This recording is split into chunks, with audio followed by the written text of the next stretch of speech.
இன்னைக்கு தேர்தல் வருது, நம்ம கட்சியை தொடங்கிட்டோம், இதனால ஏதாவது ஒரு ஆர்ப்பாட்டமா செஞ்சாதான் நானும் களத்துல இருக்கேன்னு வெளியே காமிச்சிக்கலாம் அப்படின்றதுக்காக அவருதான் தேர்தல் வர்றன்றதுக்காக வந்திருக்காரு. இந்த நீதி வேண்டும் நீதி வேண்டும் கடந்த எந்த காலத்திலயும் உங்களுக்கு தெரியலையா? விளம்பர மாடல் அவர்தான்.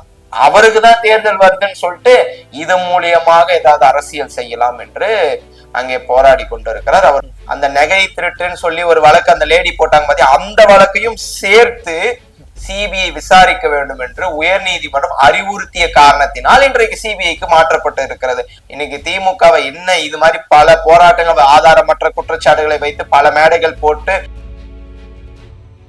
போன ஆட்சியில் எடப்பாடி பழனிசாமி அவர்கள் நெஞ்சு வலியால செத்தோன்னு சொன்னார். அந்த மாதிரி ஏதாவது திசை திருப்பணுமா? இல்ல காவல்துறையினர் தவறே செய்யல, காவல்துறையினர்லாம் எதுவுமே பண்ணல, இதெல்லாம் அவங்க தப்புன்னு ஏதாவது சொல்லணுமா? மீண்டும் மீண்டும் பதிய வைப்பது பாஜகவினுடைய ஒரு பி டீமாகத்தான் விஜய் செயல்பட்டு கொண்டிருக்கிறார். திமுகவை எப்படியாவது ஏதாவது பண்ணணும். திமுகவுக்கு மக்கள் கிட்ட ஒரு நல்ல பேர் இருக்கு. அந்த நற்பெயருக்கு களங்கம் விளைவிக்கக்கூடிய செயலிலே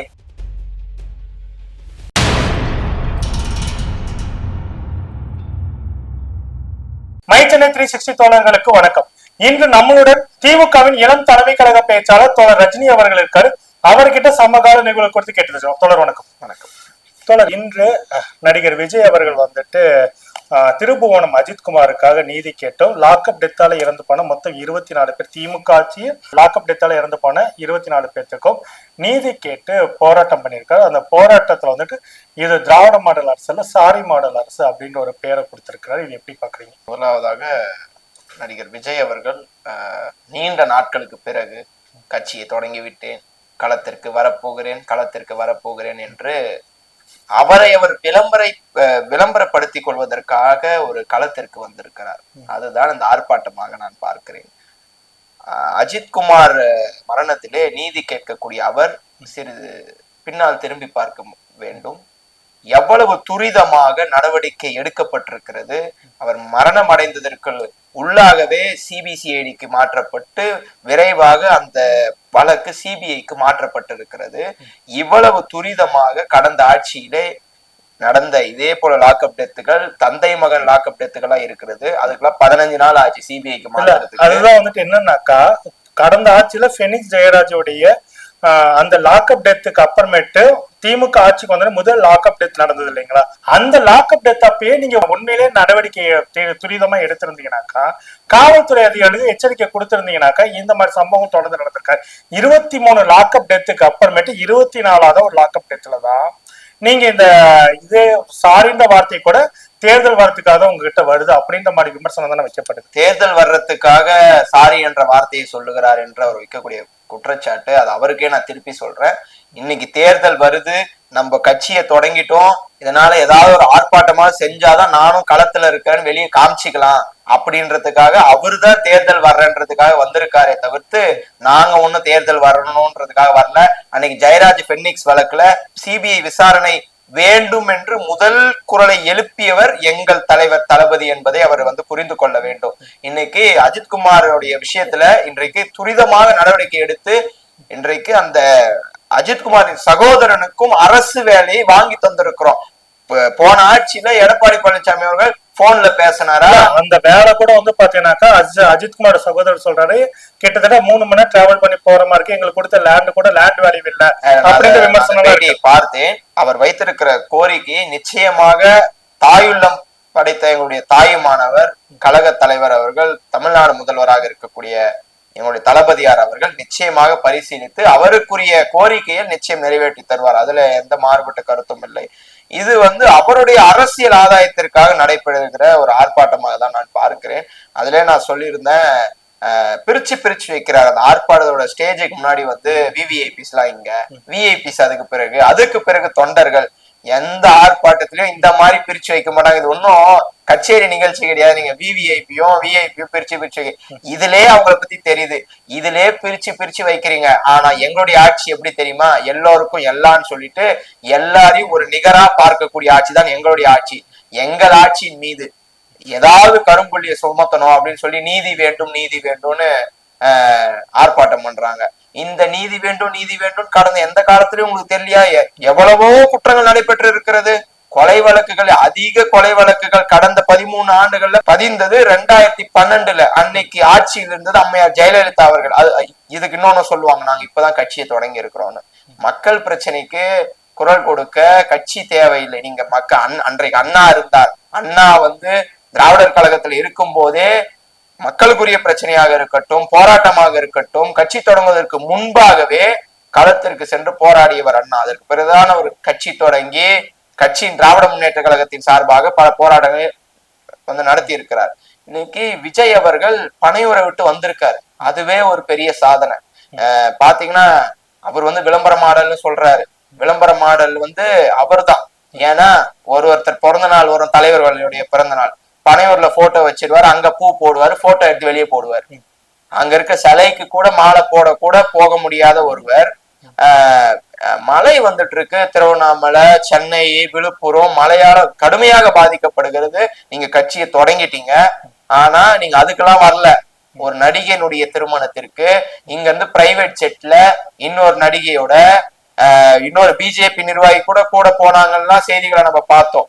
அந்த மாதிரி அதுக்கெல்லாம் போக தெரிந்த அவர் அன்றைக்கு அதுக்கு போக முடியல. இன்னைக்கு இது எப்படியாவது, இன்னைக்கு என்னன்னா தேர்தல் வருது இல்ல, தேர்தல் வருதுன்னு அவரு எங்களை சொல்றாரு. தேர்தல் வருகிறது, அவருக்குதான் தேர்தல் வருதுன்னு சொல்லிட்டு இது மூலியமாக ஏதாவது அரசியல் செய்யலாம் என்று அங்கே போராடி கொண்டு இருக்கிறார். அவர் நடத்துனது ஆக்சுவலா போராட்டமே கிடையாது. அதான் நான் சொன்னேன், அவர் ஒரு குடும்ப நிகழ்ச்சி எப்படி நடக்குமோ ஒரு நிகழ்ச்சிக்கு ஏத்த மாதிரி ஸ்டேஜை போட்டு அவர் பண்ணியிருக்கிறாரு. அது ஒரு வெற்றி விளம்பரத்திற்காக என்பதை நான் பதிய வைக்கிறேன். ஃபெனிக்ஸ் ஜெயராஜுடைய மரணத்தின் போது வழக்கு சிபிஐக்கு மாத்தணும்னு சொல்லிட்டு சொன்னது இப்போதைய தமிழ்நாடு முதலமைச்சர் மு க ஸ்டாலின் தான் சொன்னாங்க. ஆனா சிபிஐக்கு மாத்தினதுக்கு அப்புறமேட்டு அன்றைய ஆட்சியாளர்களுக்கு இது மிகப்பெரிய அவமானம்னு சொன்னவரும் மு க ஸ்டாலின் அவர்கள் தான். இப்பொழுதும் அஜித்குமார் மரணத்துல வாண்டடா போய் சிபிஐக்கு மாத்தி இருக்கிறீங்க, இது உங்களுக்கு அவமானம் இல்லையா அப்படின்னு ஒரு கேள்வி எழுப்புறாங்க. இந்த வழக்கு ஏன் நீங்க எஸ்ஐடி கொடுக்கல, ஏன் சிபிஐ கொடுக்குறீங்க, சிபிஐ மூலியமா ஒன்றிய அரசனுடைய பின்னாடி போய் ஒளிஞ்சுக்க பாக்குறீங்களா அப்படின்ற மாதிரி எல்லாம் கேள்வி எழுப்பியிருக்கிறார். தாவேகா தலைவர் விஜய் அவர்கள் ஒன்றை புரிந்து கொள்ள வேண்டும். அன்றைக்கு மேற்பார்வையாக உயர் நீதிமன்றம் இருந்து ஜெயராஜ் ஃபெனிக்ஸ் வழக்கை சிபிஐக்கு மாற்ற வேண்டும் என்று சொல்லவில்லை. நாங்கள் கோரிக்கை வைத்து நாங்கள் சொன்னோம் சிபிஐக்கு மாற்ற வேண்டும் என்று, அதனால் அங்கே மாற்றினார்கள். ஆனால் தற்போது உயர் நீதிமன்ற மேற்பார்வையிலே உயர் நீதிமன்றம் அறிவுறுத்தி இருக்கிறது. நீங்க இந்த வழக்கு மட்டும் கிடையாது, அந்த நகை திருட்டுன்னு சொல்லி ஒரு வழக்கு அந்த லேடி போட்டாங்க பாத்தி, அந்த வழக்கையும் சேர்த்து சிபிஐ விசாரிக்க வேண்டும் என்று உயர் நீதிமன்றம் அறிவுறுத்திய காரணத்தினால் இன்றைக்கு சிபிஐக்கு மாற்றப்பட்டு இருக்கிறது. அதை அவர் தெளிவுபடுத்தி கொள்ள வேண்டும். அவர் சற்று தெளிவுபடுத்தி கொண்டால் அவருக்கு நன்றாக இருக்கும். ஏனென்றால் இந்த மாதிரி எதுவுமே தெரியாத பேசுறதுக்கும் உயர் நீதிமன்றத்துல இது என்ன, உயர் நீதிமன்றம் என்ன சொல்லி இருக்கு, நீதிமன்றம் இதுல என்ன பிறப்பிச்சிருக்குன்னா சொல்லிடுவாங்க. ஒரே நோக்கம் திமுகவை அட்டாக் பண்ணோம்னா, இன்னைக்கு திமுகவை என்ன இது மாதிரி பல போராட்டங்கள், ஆதாரமற்ற குற்றச்சாட்டுகளை வைத்து பல மேடைகள் போட்டு பல முறை அவர் பேசினாலும் திமுகவை திமுக என்ற ஒரு ஆலமரத்தை அவரால் அசைத்து கூட பார்க்க முடியாது. இதே விஜய் அவர்கள் இன்னொரு விஷயமும் சொல்றாரு, 24வது லாக்அப் டெத்ல தான் நீங்க மன்னிப்பு கேக்குறீங்க, சாரி கேக்குறீங்க, மீதம் இருக்க 23 குடும்பத்துக்கு ஏன் சாரி கேட்கல, எப்ப கேட்க போறீங்க அப்படின்ற ஒரு கேள்வியும் வைக்கிறார். மன்னிப்பு கேட்டதை இந்த மாதிரி கொச்சைப்படுத்தி 23ல ஏன் நீங்க கேட்கல அப்படின்னா, ஒரு மகனை இழந்திருக்கக்கூடிய அந்த தாயார் மிகுந்த மனவலியோடு இருக்கிறார். தொலைபேசியில நான் பேசணும்னு நான் 23 பேருக்கு சாரி சொல்ல நான் உங்ககிட்ட சொல்ல முடியாதுன்னு சொல்ல முடியுமா? ஒரு தாயார் அவதிப்பட்டு இருக்கிறார். அந்த தாயாருக்கு ஒரு தாயுள்ளத்தோடு இருக்கக்கூடிய ஒரு முதல்வர் என்ன சொல்ல முடியும்?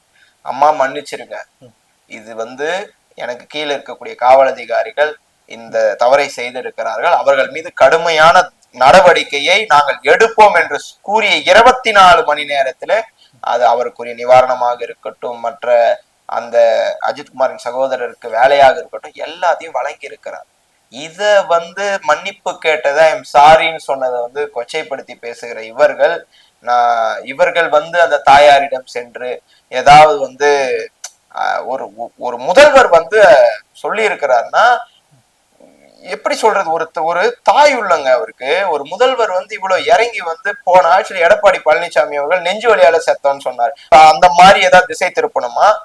இல்ல காவல்துறையினர் தவறே செய்யல, காவல்துறையினர்லாம் எதுவுமே பண்ணல, இதெல்லாம் அவங்க தப்புன்னு ஏதாவது சொல்லணுமா?